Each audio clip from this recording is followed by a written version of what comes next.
Candidate Obama promised that he would be fiscally responsible. He promised to cut the deficit in half, but President Obama tripled it. Candidate Obama promised that fiscal responsibility, but President Obama flushed $1 trillion down the drain on a useless stimulus package, and then he bragged about the jobs he created in congressional districts that don't even exist. That's right. On this, White House, you lie. The only thing that $1 trillion travesty stimulated was a debt crisis and a Tea Party. Now the left's irresponsible and radical policies awakened a sleeping America that we understood finally what it was that we were about to lose. We were about to lose the blessings of liberty and prosperity.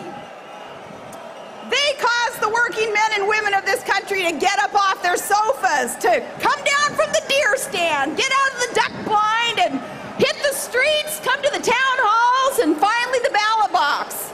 And Tea Party Americans won an electoral victory of historic proportions last November. We the people, we rose up and we decisively rejected the left's big government agenda. We don't want it, we can't afford it, and we are unwilling to pay for it. But what was his reaction to this mandate for fiscal sanity? Less than 90 days after the election, in his State of the Union address, President Obama told us, nah, the era of big government is here to stay and we're going to pay for it whether we want to or not. Instead of reducing spending, they're going to win the future by investing more of your hard-earned money in some cockamamie, harebrained ideas like more solar shingles, more really fast trains, some things that venture capitalists will tell you are non-starters. We're flat broke, but he thinks these solar shingles and really fast trains will magically save us. So now he's shouting, all aboard his bullet train to bankruptcy. Win the future? WTF is about right. And when Wisconsin's own Paul Ryan presented a plan for fiscal reform,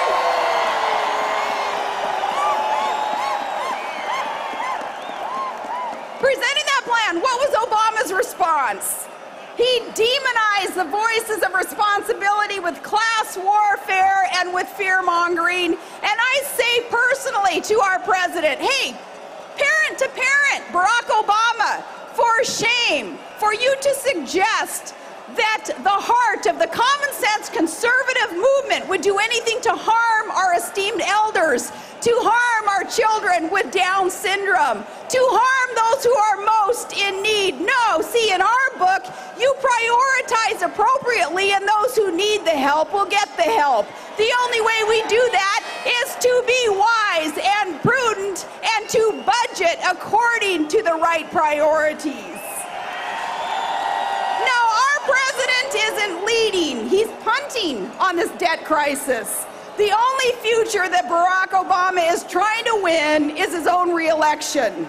He's willing to mortgage your children's future to ensure his own. And that is not the audacity of hope. That's cynicism. Piling more debt onto our children and our grandchildren, it's not courage. No, that's cowardice. But did you notice when he gave that polarizing speech last week, there was a little gem in the speech. Maybe you missed it. But he spoke about the social contract and the social compact. Well, Mr. President, the most basic tenet in that social compact is adhering to the consent of the governed. That would be we the people. President Obama, you do not have our consent. You didn't have it in November, and you certainly don't have it now. You willfully ignored the will of the American people. You ignored it when you rammed through Obamacare. You ignored it when you drove up the debt to $14.5 trillion. You ignored it when you misrepresented your deficit spending. You ignored it when you proposed massive tax increases on the middle class and on our job creators.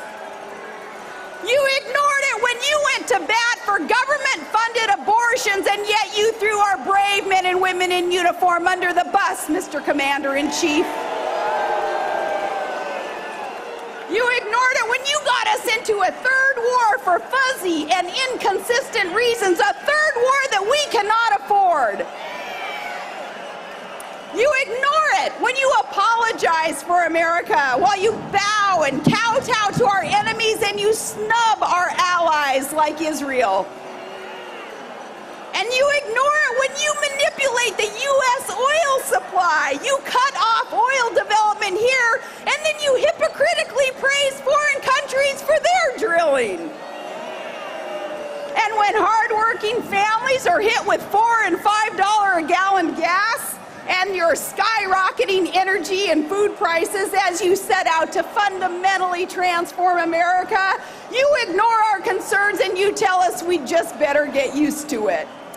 Well, Mr. President, we're not going to get used to it. Not now, not never. You ignored us in 2010, but you cannot ignore us in 2012. Mr. Obama, Mr. President, you and your cohorts threw all the hatred and all the violence that you could at these good folks here in Madison, Wisconsin, but you lost here. And Madison, you defended that 2010 electoral mandate. You are heroes. You are patriots. And when the history of this Tea Party movement is written, what you accomplished here will not be forgotten. Your historic stand brought down the curtain on the last election, and the 2012 election begins here. We will take the courage and the integrity that you showed all of America. We will take it and we will win back our country. God has shed his grace on thee, America. We will not squander what we have. We will fight for America. And it starts here in Madison, Wisconsin. It starts here. It starts now. What better place than the state that hosts the Super Bowl champs to call out the liberal left and let them know, Mr. President, game on.